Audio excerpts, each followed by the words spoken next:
Hello. आज हम लोग कक्षा 11 की केमिस्ट्री का रासायनिक साम्य चैप्टर पढ़ेंगे। रासायनिक साम्य चैप्टर में सर्वप्रथम हम लोग साम्यावस्था को पढ़ेंगे। साम्यावस्था गतिक प्रकृति है। साम्यावस्था में हमें ऐसा लगता है कि अभिक्रिया रुकी हुई है, परंतु ऐसा होता नहीं है। साम्यावस्था में अभिक्रिया आगे और पीछे दोनों तरफ एक ही स्पीड से होती है, इस वजह से हमें लगता है कि अभिक्रिया रुकी हुई है। अब साम्यावस्था को समझने के लिए हम लोग सर्वप्रथम एक चित्र बना रहे हैं। अब साम्यावस्था को हम इस चित्र से समझते हैं। इस चित्र में 10 लीटर पहले ये पात्र है, उसमें कुछ पानी भरा हुआ है। अब इसमें हम 10 लीटर पानी भेज रहे हैं और उसी स्पीड से यहाँ 10 लीटर पानी बाहर निकाल लें तो हमको हमेशा पात्र में इतना ही पानी दिखाई देगा। इसी तरह साम्यावस्था में होता है, जिस स्पीड से अभिक्रिया आगे होती है उसी स्पीड से अभिक्रिया पीछे भी होती है। इस वजह से हमें साम्यावस्था में अभिक्रिया रुकी हुई प्रतीत होती है, लेकिन ऐसा होता नहीं है। अभिक्रिया आगे पीछे दोनों तरफ एक ही स्पीड से बढ़ती रहती है। अब हम लोग पढ़ेंगे उत्प्रेरक का प्रभाव साम्यावस्था में। साम्यावस्था में उत्प्रेरक का प्रभाव नहीं पड़ता है, लेकिन बस ये केवल साम्यावस्था की गति बढ़ाता है और गति को कम करने के लिए उत्प्रेरक का उपयोग किया जाता है साम्यावस्था के अंदर। अब हम लोग साम्यावस्था के चिन्ह के बारे में कुछ जान लेते हैं। तो साम्यावस्था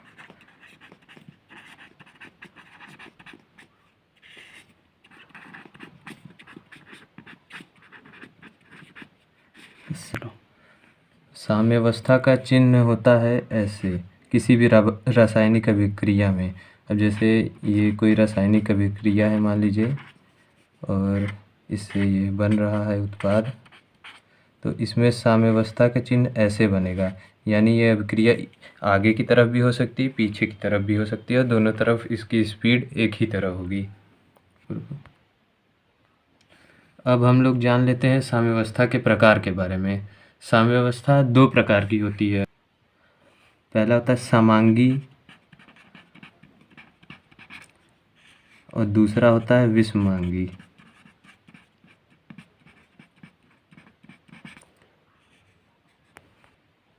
सबसे पहले समांगी साम्य के बारे में जान लेते हैं। समांगी साम्य होता है जब अभिकारक उत्पाद की एक समान भौतिक अवस्था हो, उसे समांगी साम्य कहते हैं। इसको एक उदाहरण से समझ लेते हैं। CH3COC2H5 को H2O वाटर, और ये साम्यावस्था का चिन्ह, और ये उससे जो उत्पाद बन रहा है अल्कोहल। अब इसमें ये लिक्विड स्टेट में है, ये भी लिक्विड स्टेट में है, और जो उत्पाद बन रहे हैं ये भी लिक्विड स्टेट में है। अतः ये समांगी साम्य होगा। अब विसमांगी साम्य जब अभिकारक एवं उत्पाद की असमान भौतिक अवस्था हो, उसे विसमांगी साम्य कहते हैं। ये समांगी साम्य का उल्टा होता है। इसका भी एक उदाहरण देख लेते हैं। जैसे जिंक प्लस कार्बन डाइऑक्साइड, इसका बना ZnO प्लस CO, यहाँ इक्विलिब्रियम का साइन। अब इसमें जिंक जो है ये सॉलिड में है, ये कार्बन डाइऑक्साइड गैस होती है, ये जिंक ऑक्साइड सॉलिड में है, और ये गैस है। तब यहाँ पे ये सॉलिड गैस यहाँ पे भौतिक अवस्थाएं परिवर्तित हैं, जबकि समांगी साम्य में भौतिक अवस्थाएं एक समान होती है और विसमांगी साम्य में परिवर्तित होती है। अब इसके आगे हम सक्रिय द्रव्यमान पढ़ लेते हैं। इस चैप्टर में सक्रिय द्रव्यमान विलयन के लिए अभिकारक तथा उत्पाद की सांद्रता मोल प्रति लीटर में सक्रिय द्रव्यमान कहलाती है। इसका अर्थ हुआ विलयन के लिए, ये विलयन के लिए बात हो रही है। विलयन के लिए जो उसकी सांद्रता है उसको मोल पर लीटर में अगर व्यक्त किया जाए तो ये उसका सक्रिय द्रव्यमान कहलाता है।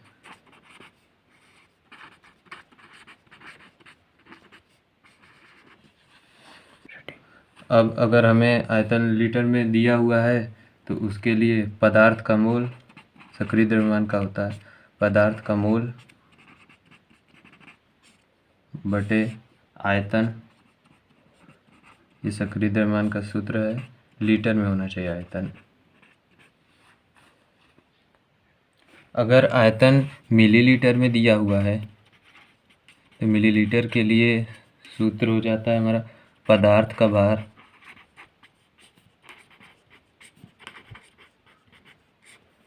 और पदार्थ का अणु भार,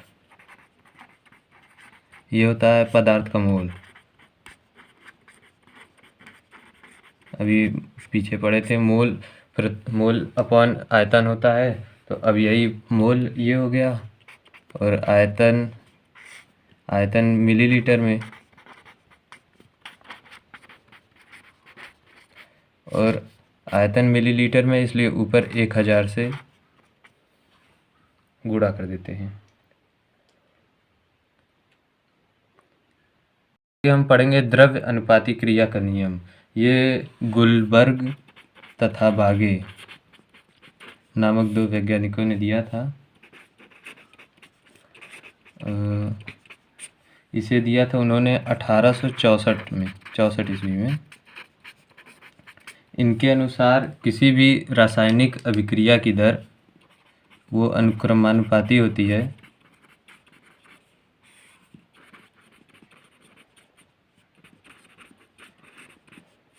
रासायनिक अभिक्रिया की दर अनुक्रमानुपाती होती है क्रिया कारकों के सक्रिय द्रव्यमान के गुणनफल के।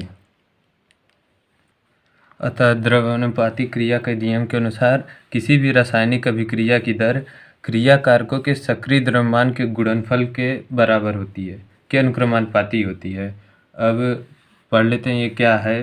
तो इसमें सर्वप्रथम अग्र अभिक्रिया की दर,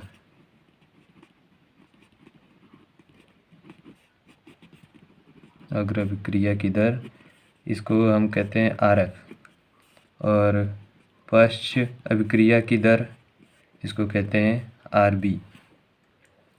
अब इसको समझ लेते हैं। माना कोई अभिक्रिया है हमारी, ये हो गया साम्यावस्था का चिन्ह, ये उनकी मात्रा है, ये अभिक्रिया में जो प्रोडक्ट यूज़ किए गए हैं ये वो है। अब इनकी अग्र अभिक्रिया की अगर दर लिखी जाए, RF लिखा जाए अगर इनका, तो ये लिख दिया सक्रिय द्रव्यमान के रूप में अगर लिखा जाए तो अभी हम पढ़े रासायनिक अभिक्रिया की दर, यह रासायनिक अभिक्रिया की दर है आगे की ओर, तो ये हो जाएगा सक्रिय द्रव्यमान, ऐसे लिखते हैं ए, और इनकी मात्रा को इनकी घात बना देते हैं, और इसी तरह ये B, इनकी मात्रा B है तो B, तो ये हमारी अग्र अभिक्रिया की दर हो गई। अब ये हमें पता है कि अनुक्रमानुपाती चिन्ह हटता है तो एक कांस्टेंट आता है, तो ये आ गया KF। ये हो गई हमारी अग्र अभिक्रिया की दर, इसको हम समीकरण 1 मान लेते हैं। अब हम पश्च अभिक्रिया की दर निकाल लेते हैं। पश्च अभिक्रिया, अब यहाँ ये है तो यहाँ पे ये अनुक्रमानुपाती होगा। अब यहाँ C, यहाँ पे प्रोडक्ट है, और इसकी जो मात्रा है उसको हम घात बना लेते हैं। उसी तरह आगे D है। अब ये दोनों गुणे हैं, यहाँ पर गुणनफल लिखा हुआ है ना, वही। तो अब फिर से यहाँ पर भी हटेगा जब अनुक्रम चिन्ह, तो बराबर करेंगे कांस्टेंट आएगा, यहाँ कांस्टेंट के भी आ रहा है।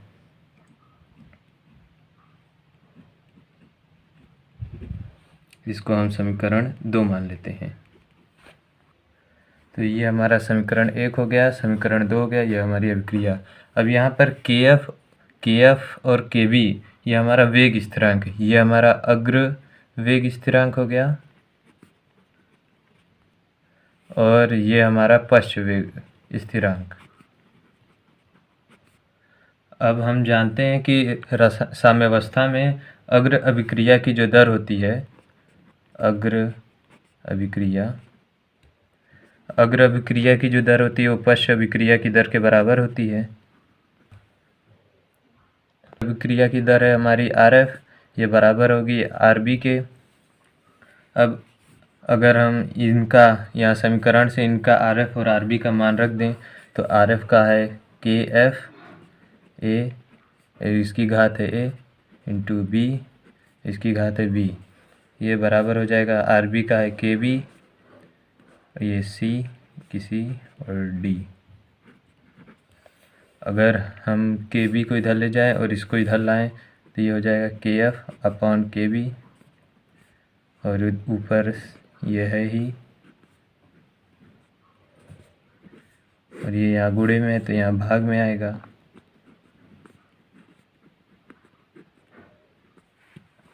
अब अगर किसी कांस्टेंट से कांस्टेंट को भाग दिया जाता है तो उत्तर भी कांस्टेंट में ही आएगा। अगर के एफ को के बी से देंगे तो आएगा हमारा के सी।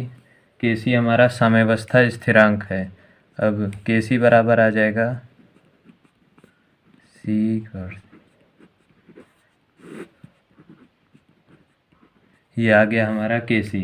के सी जहाँ पर हमारा साम्यावस्था स्थिरांक है।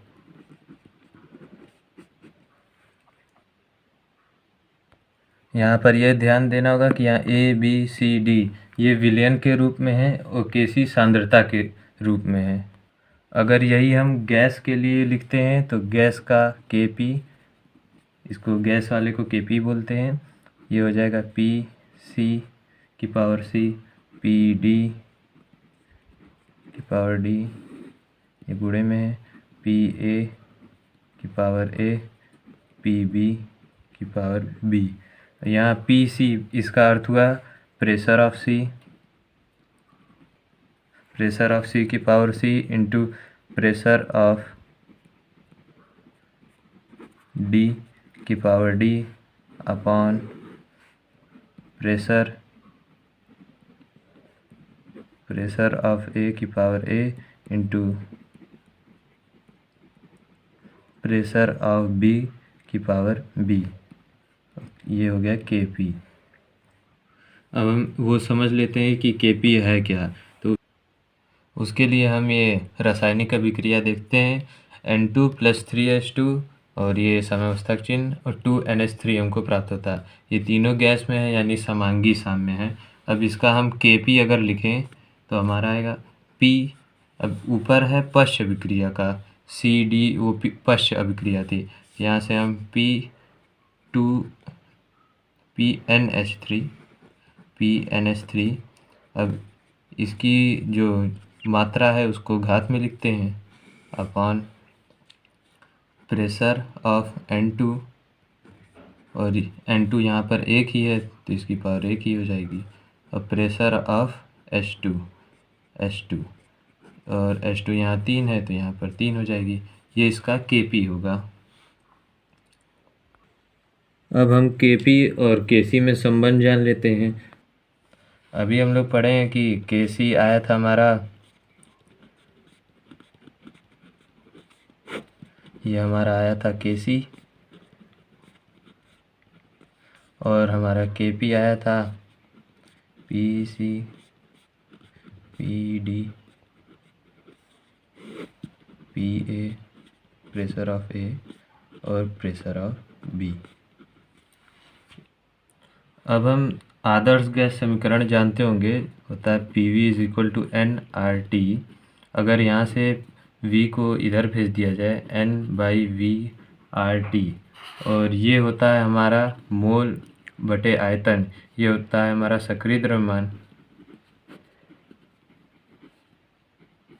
तो यहाँ से हम इनको इसके रूप में लिखेंगे, ये प्रेशर है तो Kp में जो pressure of C pressure of D है इसको इसके पद में लिख देंगे। तब प्रेशर ऑफ A जो है इसको लिख देंगे ART, प्रेशर ऑफ B जो है इसको लिख सकते हैं BRT। इसी प्रकार सभी को लिख लेंगे।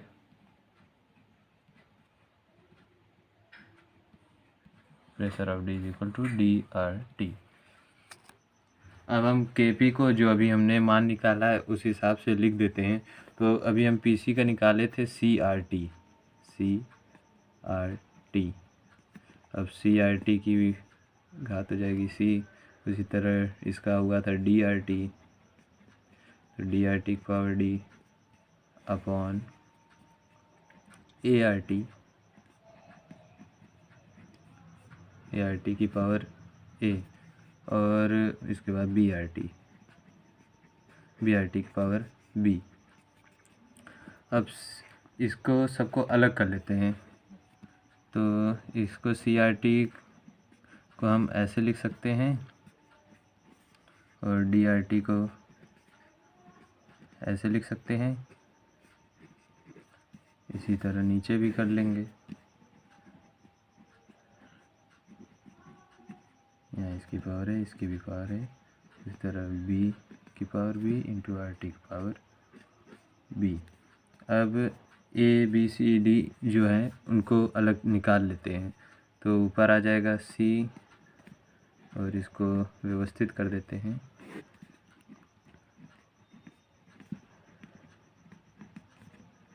ऊपर ये आर टी की पावर सी प्लस डी लिख सकते हैं, यहाँ आर टी की पावर ए प्लस बी लिख सकते हैं। अब ये हमारा के सी के बराबर है, के सी यही था, तो ये हो गया के सी और इधर ये के पी चल ही रहा था, तो के पी बराबर के सी इंटू आर टी की पावर है अब ऊपर सी प्लस डी है, और अगर हम इसको भी ऊपर भेज दें तो माइनस हो जाएगी पावर, माइनस ए प्लस बी। अब के पी इज इक्वल टू के सी इंटू आर टी की power N.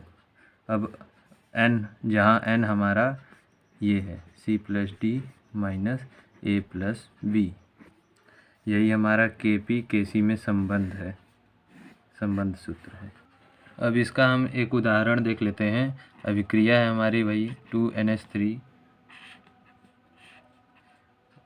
N2 plus 3H2। अब यहाँ पर डेल्टा एन का मान अगर हमको पता करना तो ये होता है सी प्लस डी माइनस ए प्लस बी। अब सी प्लस डी यहाँ देख लेते हैं, सी है 1 प्लस डी है 3 माइनस ए प्लस बी, ए हमारा 2 है, अब बी कुछ नहीं है तो छोड़ देते हैं उसको, तो ये हो जाएगा 4 माइनस 2, तो डेल्टा एन का मान आ गया हमारा 2, यानी के पी इज इक्वल टू के सी इंटू आर टी की पावर 2। अब हम पढ़ लेते हैं ली चैटलियर्स लॉ, ले शातेलिए नियम। ली चैटलियर्स लॉ, ला शातेलिए नियम। इस नियम के अनुसार अगर साम्यावस्था में हम कोई परिवर्तन करते हैं, यानी अभिक्रिया में कोई परिवर्तन करते हैं, चाहे वो रिएक्टेंट में हो चाहे प्रोडक्ट में हो, तो अभिक्रिया उस परिवर्तन का विरोध करती है, यानी अभिक्रिया नहीं चाहती कि उसकी अभिक्रिया में कोई भी परिवर्तन हो।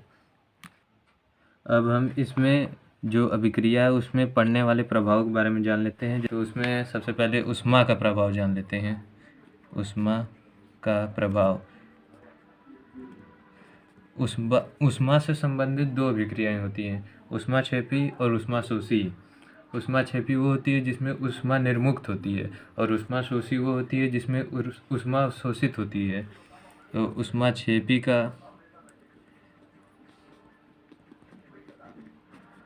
मान लीजिए ऊष्माक्षेपी में ए और बी रिएक्टेंट हैं, ये साम्यावस्था का चिन्ह, इससे सी और डी प्रोडक्ट बन रहे हैं और ऊष्मा निर्मुक्त हो रही है। ऊष्माक्षेपी अभिक्रिया यही होती है।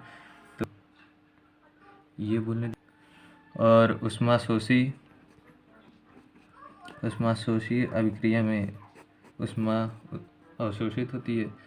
तो ये रिएक्टेंट है, रिएक्टेंट के साथ ऊष्मा दी जा रही है और उधर प्रोडक्ट जो बन रहे हैं उसमें ऊष्मा अवशोषित हो गई। अब अगर ऊष्माक्षेपी अभिक्रिया में हम तापमान को बढ़ाएं तो अभिक्रिया तापमान को कम करेगी, और अभिक्रिया तापमान को कम करने के लिए अब इधर तो ऊष्मा निर्मुक्त हो रही है यानी तापमान ज़्यादा, तो अभिक्रिया उल्टा चलेगी, यानी तापमान बढ़ाने पे पश्चिम दिशा में अभिक्रिया चलेगी। और अगर हम तापमान को घटाएं तो तापमान घटाना है हमको, तो हमको, और अभिक्रिया अगर हम तापमान घटाएंगे तो अभिक्रिया तापमान को बढ़ाना चाहेगी, और बढ़ाना है तो हमको आगे की ओर जाना होगा, तो अभिक्रिया की जो दिशा होगी वो हो जाएगी अग्र। ये तो ऊष्माक्षेपी का हो गया। अब ऊष्माशोषी में इसका उल्टा होगा।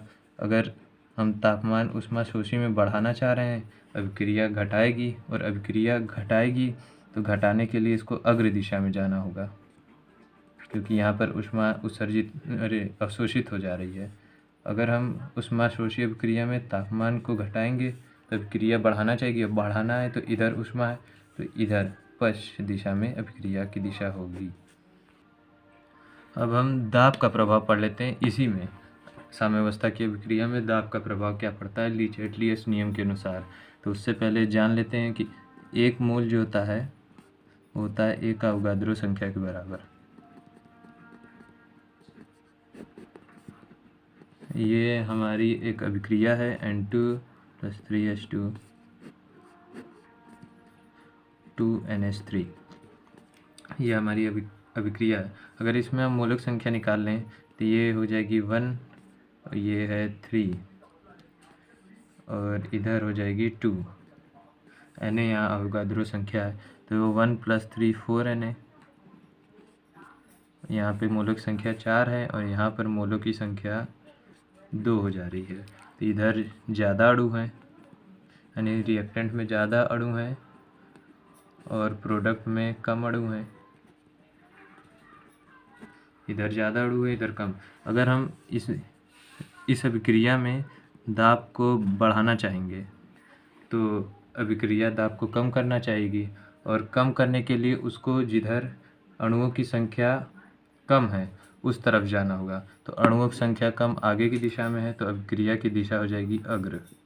अगर हम दाब को घटाएंगे तब क्रिया दाब को बढ़ाना चाहेगी, और बढ़ाने के लिए उसको ज़्यादा अणुओं की तरफ जाना होगा। और ज़्यादा अणु हैं इधर पश्चिम दिशा की ओर अगर चलेगी तो इसकी दिशा हो जाएगी पश्चिम। यहीं पर वीडियो समाप्त होता है। ये चैप्टर रासायनिक साम्य ख़त्म हो गया है। अगर इसके नोट्स चाहिए होंगे तो कमेंट में हमें अपना व्हाट्सएप नंबर देंगे। धन्यवाद।